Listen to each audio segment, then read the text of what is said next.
ஆண்டவர் உங்களோடு இருப்பாராக, உம் ஆன்மாவோடும் இருப்பாராக. தூய யோவான் எழுதிய நற்செய்தியிலிருந்து வாசகம். ஆண்டவரே, மாட்சி உமக்கே. அதிகாரம் 14, இறைவசனங்கள் 1 முதல் 6 முடிய. அக்காலத்தில் இயேசு தம் சீடரை நோக்கி கூறியது: நீங்கள் உள்ளம் கலங்க வேண்டாம். கடவுளிடம் நம்பிக்கை கொள்ளுங்கள், என்னிடமும் நம்பிக்கை கொள்ளுங்கள். என் தந்தை வாழும் இடத்தில் உறைவிடங்கள் பல உள்ளன. அப்படி இல்லையெனில் உங்களுக்கு இடம் ஏற்பாடு செய்ய போகிறேன் என்று சொல்லி இருப்பேனா? நான் போய் உங்களுக்கு இடம் ஏற்பாடு செய்த பின் திரும்பி வந்து உங்களை என்னிடம் அழைத்துக் கொள்வேன். அப்போது நான் இருக்கும் இடத்திலேயே நீங்களும் இருப்பீர்கள். நான் போகும் இடத்திற்கு வழி உங்களுக்கு தெரியும். தோமா அவரிடம்: ஆண்டவரே, நீர் எங்கே போகிறீர் என்றே எங்களுக்கு தெரியாது. அப்படி இருக்க நீர் போகும் இடத்திற்கான வழியை நாங்கள் எப்படி தெரிந்து கொள்ள இயலும் என்றார்.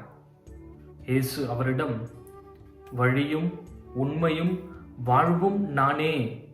என் வழியாய் அன்றி எவரும் தந்தையிடம் வருவதில்லை என்றார். ஆண்டவரின் அருள்வாக்கு. கிறிஸ்துவே உமக்கு புகழ். இயேசுவில் அன்புக்குரியவர்களே, ஒரு முறை ஒரு மனிதன் தன்னிடம் இருந்த எல்லா பணத்தையும் எடுத்துக்கொண்டு ஒரு பொற்கொள்ளரிடம் சென்று, ஐயா, இந்த பணத்திற்கு சமமான ஒரு தங்க கட்டியை எனக்கு கொடுங்க என்று கேட்டாராம். அந்த பொற்கொள்ளரும் அந்த பணத்திற்கு சமமான ஒரு செங்கல் அளவிலான ஒரு தங்க கட்டியை கொடுத்தார். மிகுந்த மகிழ்ச்சியோடு அதை எடுத்து வீட்டிற்கு வருகிறார். வீட்டுக்கு வந்த உடனே அவருக்கு ஒரு யோசனை: இது எங்க வைக்கிறது? வீட்டுக்குள்ள பீரோல இல்ல பெட்டியில எங்கேயாவது வச்சா திருட வந்து திருடிட்டு போயிட்டா எல்லாமே போச்சே என்று யோசனை செய்தவராய் வீட்டிற்கு பின்னாடி இருக்கிற தோட்டத்திலே ஒரு குழியை தோண்டி ஒரு செடி பக்கத்துல அதை புதைத்து வைக்கிறார். தினமும் காலை எழுந்து அந்த பள்ளத்தை தோண்டி அந்த தங்க செங்கல் அளவிலான கட்டியை எடுத்து பார்த்து ஆஹா ஆஹா என்று மகிழ்ச்சி பட்டு கொண்டு மீண்டும் அதை அந்த குழியில வைத்து மூடிவிடுவார். காலை மாலை தினமும் இவ்வாறே செய்து கொண்டிருக்க அதை பக்கத்து வீட்டுக்காரன் பார்த்துட்டான். மறுநாளே ராத்திரியோட ராத்திரியா வந்து குழியை தோண்டி அந்த தங்க கட்டி எடுத்துக்கொண்டு ஒரு சாதாரண செங்கலை அங்கே வைத்து விட்டார். மறுநாள் வழக்கம் போல இந்த மனிதன் குழியை தோண்டி தங்க கட்டியை பார்த்த பிற்பாடு ஒரே ஆச்சரியம், அங்க ஒண்ணுமே இல்லை, ஒரு சாதாரண செங்கல் மாத்திரம் இருக்கிறது. ஐயோ அம்மா என்று அலறுகிறான். அப்பொழுது காம்பவுண்ட்ல இருந்து அந்த பக்கத்து வீட்டுக்கு அட்டி பார்த்து, யோ, எதுக்கே அலற? அது செங்கலா இருந்தா என்ன, தங்கமா இருந்தா என்ன, எல்லாம் ஒண்ணு தானே. சும்மா பார்த்துட்டு திருப்பி உழைக்கிறவனுக்கு எதுக்கு தங்கமா இருந்தா என்ன, செங்கலா இருந்தானே என்று வேடிக்கையாக சொன்னானா. இயேசுவில் அன்புக்குரியவர்களே, நம்முடைய வாழ்க்கையில கூட நம்மில் பலர் இந்த மனிதனை போலத்தான் இருப்பதை வைத்து மகிழ்ச்சி அடையாமல், கடவுள் கொடுத்திருக்கிறது அருமையான வாழ்க்கையை வைத்து அதை பயன்படுத்திக் கொள்ளாமல், இன்னும் நம்முடைய வாழ்க்கையில சேமித்து வைத்த வேண்டும், இருப்பதை வைத்து மகிழ்ச்சி அடையாமல் இன்னும் வேண்டும் இன்னும் வேண்டும் என்று ஆதங்கப்பட்டு கொண்டு இருக்கிற நல்ல வாழ்க்கையும் கூட தொலைத்து விடுகிறோம். இன்று ஆண்டவர் இயேசு கிறிஸ்து நம்ம எல்லோருக்குமே வாழ்க்கையை எப்படி அனுபவித்து வாழ வேண்டும், அந்த வாழ்க்கை எவ்வாறு நமக்கு கொடுக்க வேண்டும் என்று அருமையாக நற்செய்தியில சொல்லியிருப்பதை நாம் பார்க்கிறோம். 3 வரங்களை நமக்கு ஆண்டவர் கொடுக்கிறார். அவரே வழி எனவும், அவரே உண்மை எனவும், அவரே வாழ்வெனவும் நாம் ஏற்றுக்கொள்ள வேண்டும் என்று ஆண்டவர் விரும்புகிறார். இந்த வழியையும் உண்மையையும் வாழ்வையும் நாம் இருக்க பற்றி கொண்டால் இந்த விண்ணகம் என்பது நம்ம எல்லோருக்குமே கிடைக்கும் என்பதையும் கூட ஆண்டவர் வாக்குறுதி தருகிறார். ஆண்டவரே வழி. அந்த வழியில நாம் நடந்தோம் என்றால் கடவுளாகிய தந்தையிடத்திலே, அந்த பரலோக ராஜ்யத்திலே நாமும் கூட செல்ல முடியும் என்று ஒரு நம்பிக்கை நம்முடைய உள்ளத்திலே ஆண்டவர் ஊட்டுகிறார். பழைய ஏற்பாட்டில் பார்க்கும் பொழுது எசையா இறைவாக்கினர் அதிகாரம் 35 இறைவசனங்கள் 8-9 இவ்வாறு அழகாய் சொல்லுவார்: அங்கே தெரிகிறது ஒரு நெடுஞ்சாலை, அது தூய வழி, மீட்படைந்தவர்கள் மட்டும் அந்த வழியாக பயணிப்பார்கள். அன்புக்குரியவர்களே, பழைய ஏற்பாட்டில பார்க்கும் பொழுது பழைய நிறைய இறைவாக்கினர்கள் ஆண்டவர் இயேசு கிறிஸ்துவை பற்றி முன்குறித்து பேசியிருக்கிறார்கள். அதில் முக்கியமானவர் இறைவாக்கினர் எசேயா. இன்று இந்த நெடுஞ்சாலையை ஆண்டவரோடு ஒப்பிட்டு பார்க்கும் பொழுது நற்செய்தியிலே ஆண்டவர் தன்னை வழி என சொல்லுகிறார். எவர் ஒருவர் ஆண்டவர் காண்பிக்கிற இந்த வழியிலே நடந்தால் கண்டிப்பாக இறைவனை சென்றடைய முடியும். ஏனெனில் நம்முடைய பாவங்களினால் நம் கண் போன போக்கிலே, கால் போன போக்கிலே, மனம் போன போக்கிலே நம் வழி நடக்கும் பொழுது நம் ஆண்டவர் கொடுத்த அந்த பரலோக ராஜ்யத்தை தவற விட்டு விடுகிறோம். ஆகவே அன்புக்குரியவர்களே, உண்மையான வழியா இருக்கிற அந்த ஆண்டவருடைய வழியை நாம் இறுக பற்றி கொண்டு அவர் வழி நடக்கும் பொழுது இறைவனை சென்றடைவோம் என்று நற்செய்தியை நமக்கு தெளிவுபடுத்துகிறது. மேலும் பவுலடிகளார் எபிரேயருக்கு எழுதிய திருமுகத்திலே அதிகாரம் 12 இறைவசனம் 2 இவ்வாறு சொல்வார்: இங்கே சூழ்ந்திருக்கிற எல்லா சாட்சிகளுடைய மத்தியிலே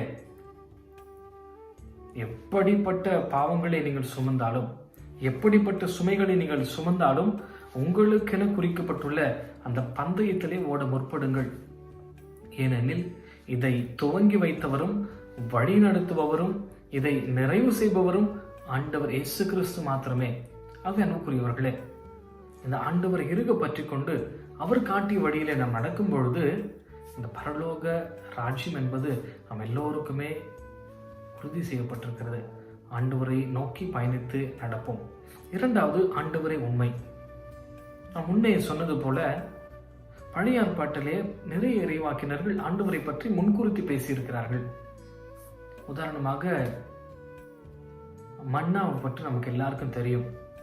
அந்த பாலைவனத்திலே இஸ்ராயல் மக்கள் செல்லும் பொழுது அவர்கள் உண்பதற்காக கடவுள் வானத்திலிருந்து இந்த மன்னா என்கிற உணவை கொடுத்தார். இது அழிந்து போகிற உணவு.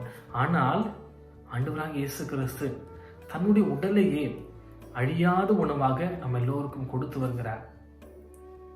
இரண்டாவது, அவர்கள் பாவம் செய்யும் பொழுது, நம்முடைய இஸ்ராயல் மக்கள் பாவம் செய்த பொழுது ஆண்டவருடைய கோபத்தின் காரணமாக நிறைய பேர் மடிந்து போகிறார்கள். இருப்பினும் அவர்கள் மேல் இரக்கம் கொண்டு வெண்கல பாம்பை தயாரித்து அதை உற்று நோக்குகிறவர்கள் உயிர் பெறுவார்கள் என்று ஆண்டவர் சொல்லுகிறார். உற்று நோக்கியவர்கள் உயிர் பெற்றார்கள். அது ஒரு மீட்பின் சின்னமாக இருந்தது. ஆனால் ஆண்டவர் இயேசு கிறிஸ்து இந்த உலகத்திலே பிறந்து நம்மை அன்பு செய்த காரணத்திற்காக, நம்முடைய பாவங்களுக்காக பாடுகள் பலப்பட்டு சிலுவையிலே உயிர் நீத்தார். அந்த ஆண்டவரை நாம் உற்று நோக்கும் பொழுது நாம் எல்லோருக்குமே மீட்பு உறுதி என்று ஆண்டவர் சொல்லுகிறார். அதே போல உடன்படிக்கை பேழை பற்றி கேள்விப்பட்டிருப்போம். அது ஆண்டவருடைய இருப்பிடம் என்று அறிந்திருக்கலாம். ஆனால் ஆண்டவர் இயேசு கிறிஸ்து உண்மையிலேயே நம்மோடு இந்த நற்கருணை வழியாக வந்து வருகிறார். ஆகவே இந்த உண்மை கடவுளை, அவர் கொடுத்த அந்த உண்மையான வார்த்தைகளை, அந்த வலு நிறைந்த வார்த்தைகளை, சக்தி நிறைந்த வார்த்தைகளை நாம் நம்முடைய வாழ்க்கையில ஏற்றுக்கொண்டால், நம்முடைய உள்ளத்தில் ஏற்றுக்கொண்டால், நம்ம எல்லோருக்குமே ஆண்டவர் வாக்களித்துள்ள அந்த இடம் எல்லோருக்குமே கிடைக்கும் என்பது நிச்சயம். கடைசியாக வாழ்க்கை. ஆண்டவர் நம்ம எல்லோருக்குமே அருமையானதொரு வாழ்வை கொடுத்திருக்கிறார். என் வழியாய் அன்றி எவரும் தந்தையிடம் வர முடியாது, ஏனெனில் அவரே வாழ்வு. ஆகவே அன்புக்குரியவர்களே, ஆண்டவர் கொடுத்திருக்கிற இந்த வாழ்வு வழியாக, ஆண்டவர் காண்பித்திருக்கிற இந்த வழியாக அவருடைய உண்மையான வார்த்தைகளை நம்பி நாம் நடக்கும் பொழுது இந்த பரலோகம், அவர் ஏற்பாடு செய்திருக்கிற அருமையான இடம் நமக்கு எல்லோருக்குமே கிடைக்கும். அன்புக்குரியவர்களே, ஆண்டவரை பற்றி கொண்டு அவர் வழி நடந்து அவருடைய உண்மையான வார்த்தைகளை ஏற்றுக்கொண்டு அவர் கொடுக்கிற அந்த வாழ்க்கையை ஏற்றுக்கொண்டால் நம்ம எல்லோருமே அவருடைய பிள்ளைகளாகும் என்பது நிச்சயம். ஆகவே தொடர்ந்து இந்த வரத்திற்காக ஆண்டவரிடம் வேண்டி ஜெபிப்போம். இப்பொழுது எல்லோரும் கூட ஜெபிப்போம். எங்கள் அன்பு தகப்பனே, எங்கள் வழியும் உண்மையும் உயிருமானவரே, எங்களுக்கு கொடுத்திருக்கிற அந்த வழிக்காகவும் உங்களுடைய உண்மையான வார்த்தைகளுக்காகவும் எல்லாவற்றிற்கும் மேலாக நீர் கொடுத்திருக்கிற அருமையானது ஒரு வாழ்க்கைக்கு நன்றி ஆண்டவரே. நீரே எங்கள் வாழ்வாக இருப்பதற்கு நன்றி ஆண்டவரே. எங்களை ஆசீர்வதியும். இந்த அருமையான ஆளுக்கு நன்றி செலுத்துகிறோம். எங்களையும் எங்கள் குடும்பங்களை ஒப்புக் கொடுக்கிறோம். ஆசீர்வதியும் ஆண்டவரே. நாங்கள் எப்பொழுதுமே உம்வழி நடந்து உம்முடைய வார்த்தைகளை ஏற்று உண்மையே நம்முடைய வாழ்வாக கருதி உண்மை சிக்கன இறுக பற்றி கொள்ளக்கூடிய அந்த வரத்தை எங்கள் எல்லோருக்குமே தந்தருளும். நீரே உண்மையான கடவுள் என அறிந்து உம்படி நடந்தால் அந்த பரலோக ராஜ்யம் எங்களுக்கு எல்லோருக்குமே நிச்சயம் என்பதை உணர்ந்தவர்களாக வாழக்கூடிய வரத்தை தந்தருளும். ஆண்டவரை, மீண்டும் நாங்கள் வேண்டிக் கொள்கிறதுபடி இந்த கொரோனா தொற்று நோயிலிருந்து விரைவிலேயே எங்களுக்கு முழுமையான விடுதலை கொடுத்தருளும். இதனை எதிர்த்து போராடுகிற அந்த மருத்துவர்கள், செவிலியர்கள், முதன்மை பணியாளர்கள், துப்புரவு பணியாளர்கள், அரசு அதிகாரிகள், மக்களை ஒழுங்குபடுத்துகிற காவல் பணியாளர்கள் எல்லாவரையும் கூட ஒப்பு கொடுக்கிறோம். ஆண்டவரே, எல்லாவரையும் தொடும். தனித்தனி ஆளாய் ஒப்பு கொடுக்கிறோம். ஆசீர்வதியும் ஆண்டவரே. எங்களுக்கு தேவையான எல்லா வரங்களையும் கொடுத்தருளும்.